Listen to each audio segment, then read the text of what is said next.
First ever factory outlet Mukunda jewellery అన్ని బ్రాంచ్లలో Christmas and new year సందర్భంగా ఎన్నో ఆఫర్లు. త్వరలో జూబ్లీ హిల్స్ బ్రాంచ్ ప్రారంభం. నూతన సంవత్సరం వేళ బంగారం కొనుగోలు చేయాలనుకునే వారికి అదిరే శుభవార్త. దేశీయ మార్కెట్లో బంగారం రేట్లు భారీగా పడిపోతున్నాయి.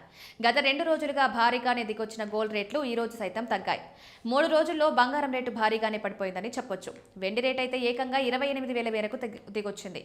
బంగారం ధరలు తగ్గేందుకు ముఖ్యంగా అమెరికా ఫెడ్ కారణమవుతున్నట్లు తెలుస్తోంది.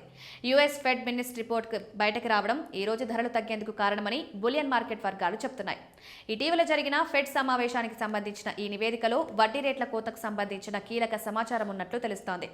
ఈ కొత్తేడాదిలోనూ మరోసారి వడ్డీ రేట్లు తగ్గిస్తారన్న ప్రకటనకు భిన్నంగా సమావేశంలో చర్చ జరిగిందని, సభ్యుల మధ్య విభేదాలు తలెత్తాయని మినిస్ట్రీ రిపోర్ట్ ద్వారా వెల్లడైంది. అంటే ఈ ఏడాది వడ్డీ రేటు తగ్గించదన్న అంచనాలు వెలువడ్డాయి. దీంతో ఇన్వెస్టర్లు బంగారం, వెండిపై పెట్టుబడిని ఉపసంహరించుకుంటున్నారు. ప్రాఫిట్ బుకింగ్కి దిగారు. దీంతో పసిడి ధరలు భారీగా పడిపోతున్నాయి. ఈ క్రమంలో జనవరి 1న గురువారం రోజున హైదరాబాద్ మార్కెట్లో గోల్డ్, సిల్వర్ రేట్ల గురించి తెలుసుకుందాం. అంతర్జాతీయ మార్కెట్లో బంగారం ధరలు ఇవాళ భారీగా తగ్గాయి.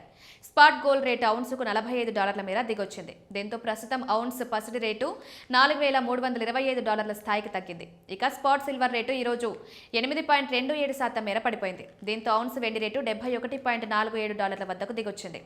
హైదరాబాద్ మార్కెట్లో పసిడి ధరలు వరుసగా 3 రోజులు తగ్గాయి. 24 క్యారెట్ల మేలిమి బంగారంపై ఈరోజు తులంపై $1,310 మేర పడిపోయింది. ఇక 3 రోజుల్లో చూసుకుంటే $7,530 మేర తగ్గింది. దీంతో ఈరోజు 10 గ్రాముల గోల్డ్ రేటు $134,890 వద్దకు దిగొచ్చి ట్రేడ్ అవుతోంది. 22 క్యారెట్ల ఆభరణాల గోల్డ్ రేటు 1,200 మేర పడిపోయింది. దీంతో తులం ధర $123,650 వద్దకు తగ్గింది. ఈ రోజు హైదరాబాద్ మార్కెట్లో కిలో వెండి రేటు $1,000 మేర దిగొచ్చింది. అయితే ఈ 3 రోజుల్లో చేసుకుంటే కిలో వెండి రేటు ఏకంగా 28,000 మేర పడిపోయింది. దీంతో ప్రస్తుతం కిలో వెండి రేటు హైదరాబాద్ మార్కెట్లో 2,57,000 వద్ద ట్రేడ్ అవుతోంది.